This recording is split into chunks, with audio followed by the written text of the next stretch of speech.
kon ndax mu ngi wax ne Détroit d'Ormuz boobu nga xamante ne moom mooy jafe-jafe wu Donald Trump ñoom pare wuñu pour bàyyi ko et puis même buñ ko doon bàyyi dootul melati comme avant guerre ni mu meloon fan la ñu nar a jëm kon ak bi lay guerre ndax pare na noppi na ngir jeex ak conséquences yi nga xamante ne war na ko mën a am.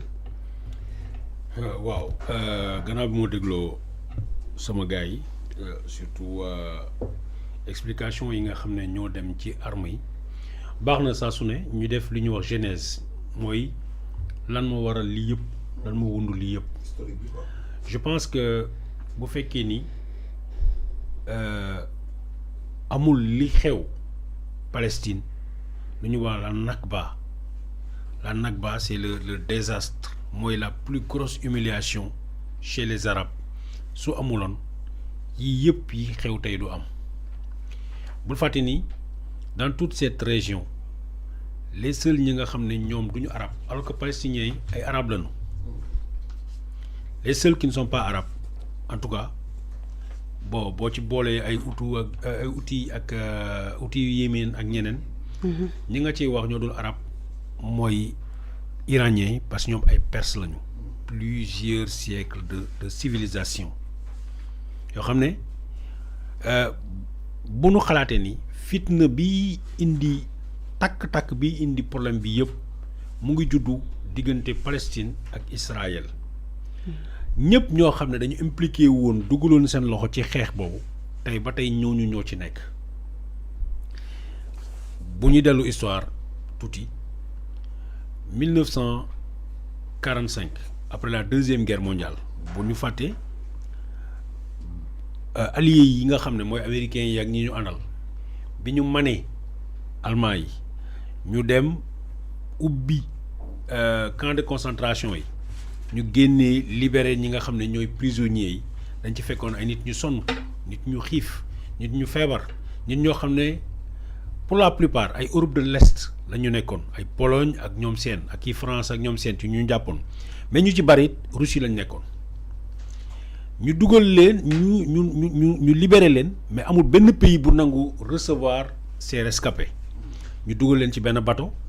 boobu la ñuy wax Exodus bateau boobu di tourner dëkk bu mu jublu ñu ne ko du fii mu jublu sax New York ñu ne ko du fii duñ la jël. bu boobaa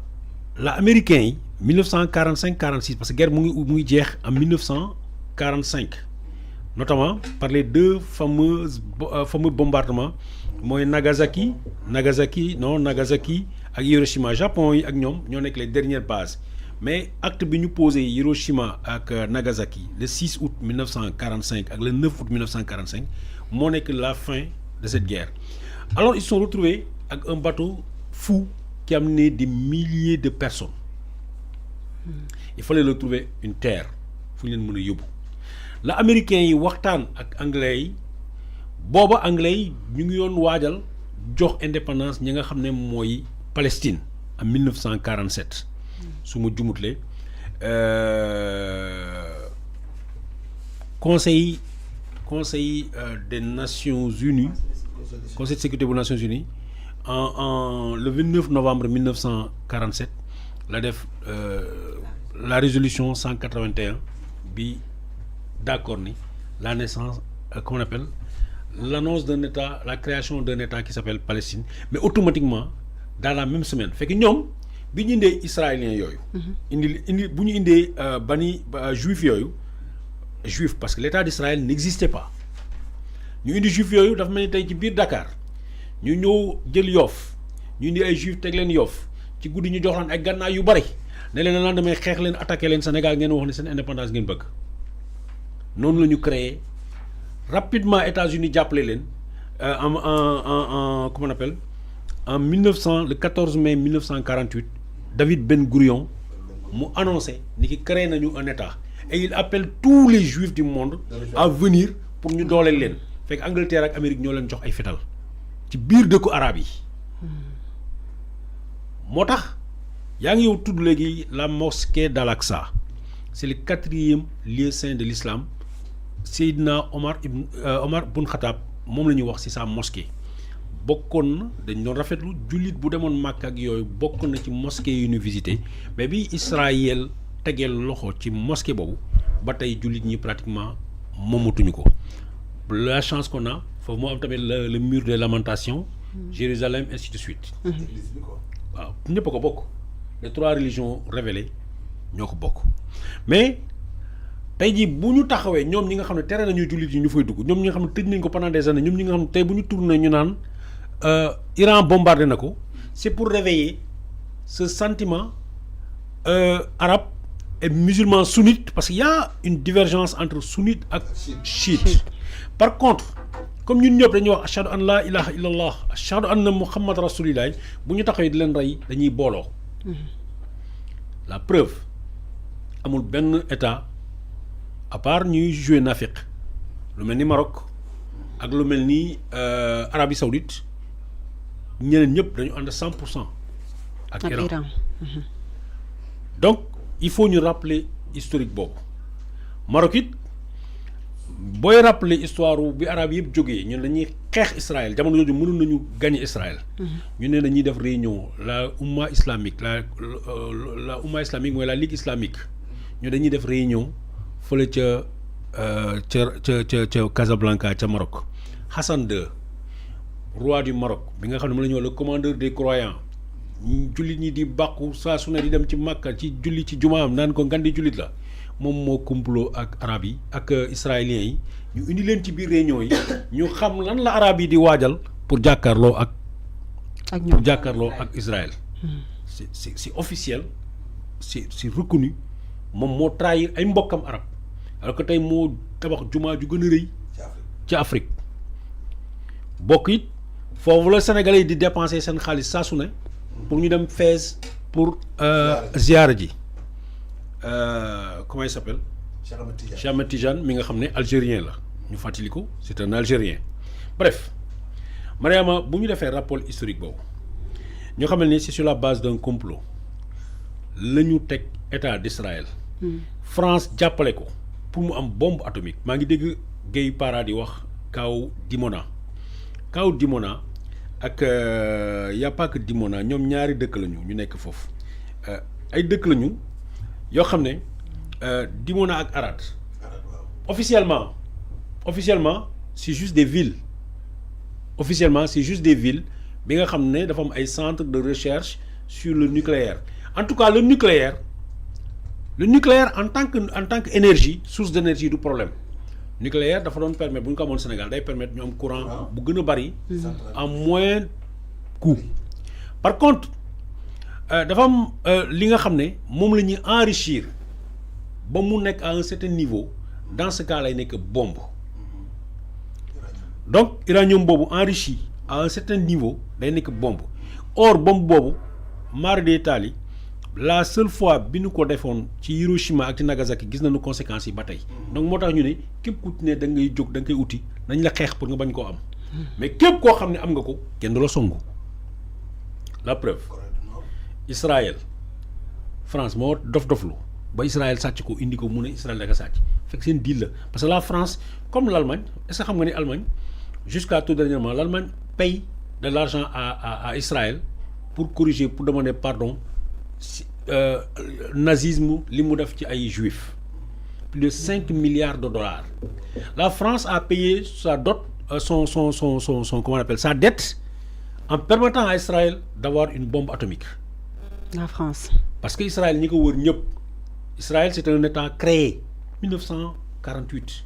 Par les États-Unis. Par la coalition des Nations Unies, par les États-Unis, par l'Angleterre. ñoom ñoo def seen complot. Même au début, Russie aussi les appuie. Mais Russie xam nga lu tax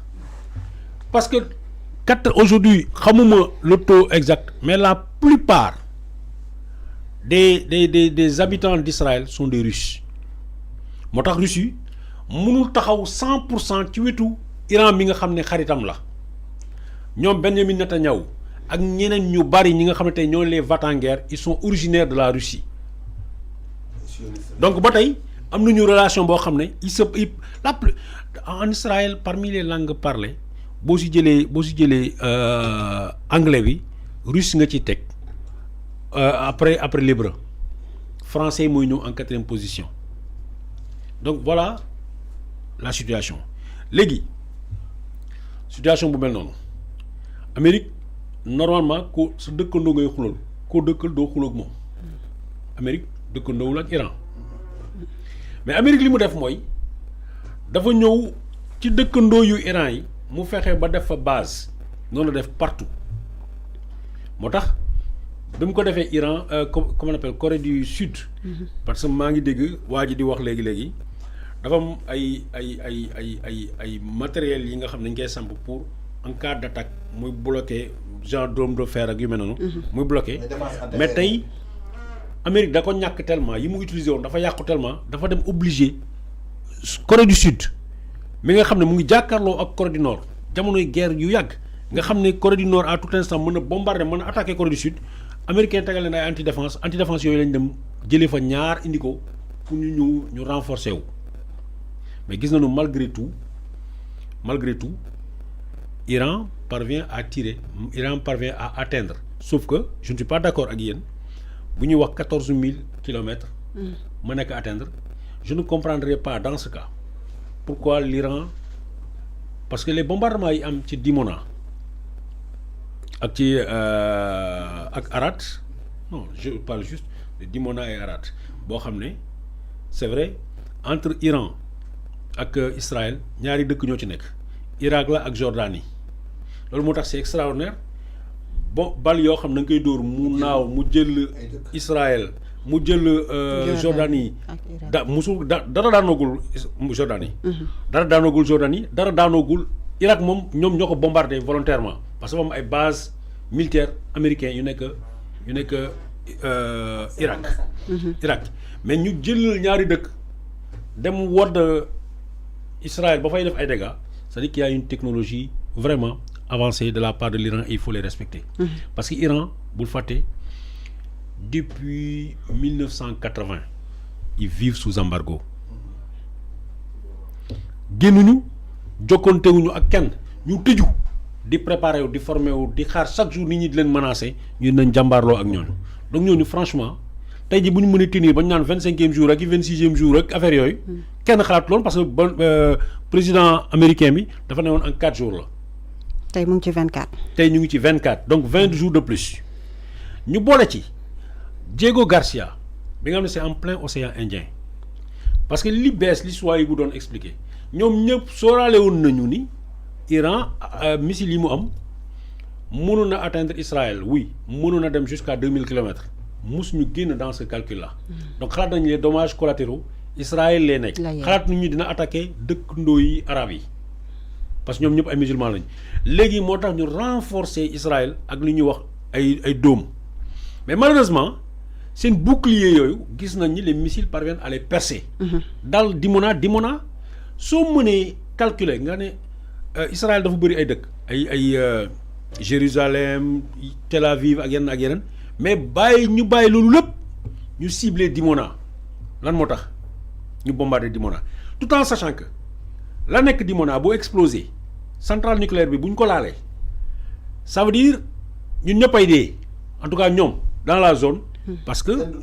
non seulement l'explosion va tuer des milliers ou des millions de personnes mais la radioactivité bi nga xam ne moo ci juddu dana ci rey ñu bare lor ci ñu bare comme l'exemple de Tchernobyl en Ukraine yaa ngi dégg mais malgré tout parce que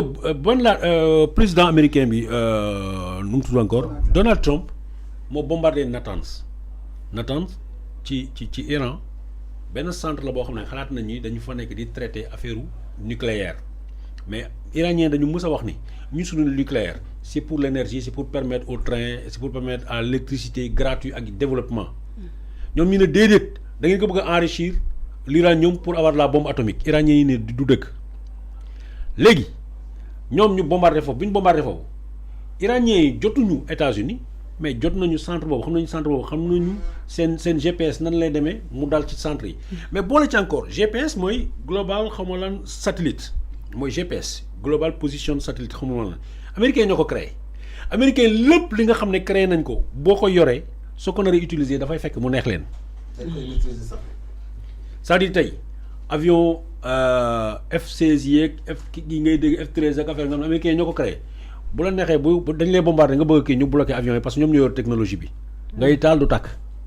est-ce que xam ne bu leen neexee ñoom seen oto te par exemple Toyota par exemple boo ko neexee moom sa numéro série sa oto fële la ñuy toll ca Japon ñu programmé sa oto boo ko taalee le matin du la wuyu. waaw. nga taal sa oto du la takk mais gars yi ñu ngi koy def fii sax ci bu ñu la tegalee genre kiiwu GPS. oto yi ngeen di loué. da ngay loué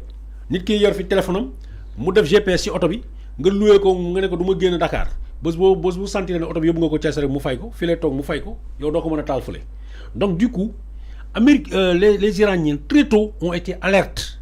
fexe ba ñoom jënd ñu ay matérielu américains yi ñoom ñu créé seeni propre matériel ak seeni propre technologie tey américains yi amuñu benn contrôle sur ces missiles amuñu benn contrôle sur ces armes yi nga xam ne iraniens yi ñu ngi koy utiliser mais ba tey américains yi xeex bi bombardé ci kaw jël ay avion di bombarder da ngay rey ay nit mais mënoo contrôler ab réew ak loolu. pour contrôler ab réew il faut une opération terrestre. Or l'Amérique ne fera jamais d'opération terrestre en tout cas bu ko commencé président Donald Trump bu ko commencé moom du ko mujjal parce que dans l'histoire récente de 1990 à aujourd'hui à chaque fois que les Américains ont envoyé des soldats sur terre président ba ko commencé mujjalu ko. annoncé woon na bu ñu fi ay demee opération terrestre 1991 la ñu def 1990 la ñu wàccee Irak ay at balaa ñu ci départ 2000 bi ñu wàccee deuxième guerre mondiale bi comment on appelle deuxième guerre Ben Laden bi 2001 à 2011 mais les conséquences sont allées jusqu'en 2017 Afghanistan plusieurs alors tey yooyu sax c'est un peu isolé l'Afghanistan mais par contre l'Afghanistan n'existe adduna bi ñu bëri intéressé wu leen mais fii intéressé nit ñi boole ci yow pour nga jógee yëmbal nga ñëw fii da nga dugg oto boobu essence lay dawee essence boobu bu la waxee prix passe bi 500 la mën nga ko fay parce que dafa am coût bi nga xam ne c'est supportable mais plus benn produit plus fu ñu koy jëlee mu am risque plus produit boobu di cher. moo tax ñu bëri ñu ngi xalaat conséquence su guerre bi bu mais conséquences continuer yi commencé na Amérique. commencé na France.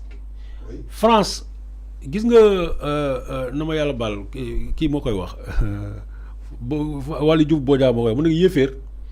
yéeféer doo ko tiital ci yàlla da nga koy tiital ci li mu gëm mooy poosam xaalisam nga ne ko bàyyi na la ak yàlla xamul yàlla. li mu xam mooy li mu gis mooy xaalis. américains yi tey ñu ngi commencé di wax président bi Trump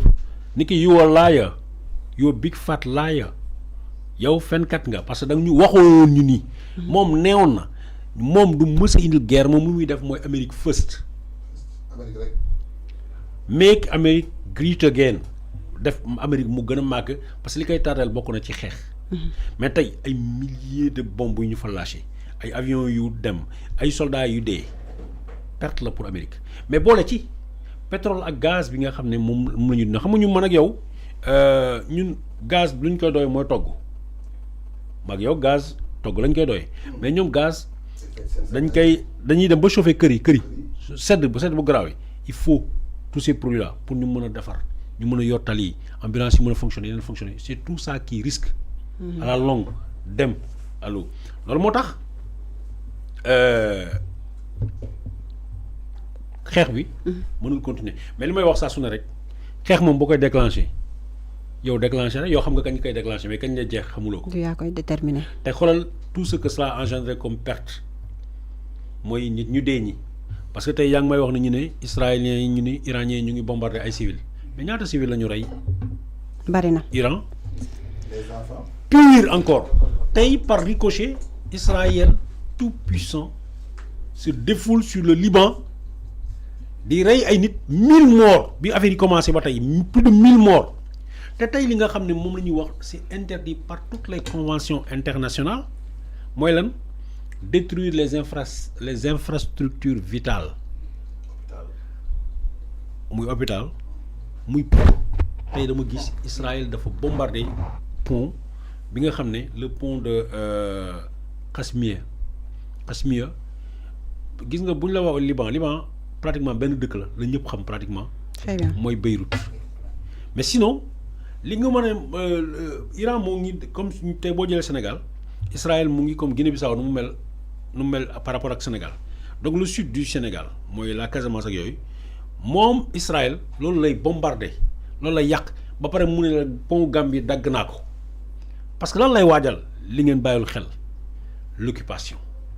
Israël en coupant le pont il empêche au renfort de venir du nord d'Israël du nord du Liban pour prêter main forte pour faire face mais bu fekkee ne dagg na ko renfort bu ñëw ne moom day occuper fii yëpp mu toj kër yi ba pare toj ay kër toutes les conventions internationales dañ ko tere c'est un crime contre l'humanité. D'accord. Pourtant ils le font sans que personne ne bouge parce qu'ils sont tous impliqués dans cette affaire-là. D'accord am na solo mu nekkoon kon pàcc bu yaatu bu nga xam ne ñu ngi ko jagleeloon situation ba xew fële ca Moyen-Orient rapidement.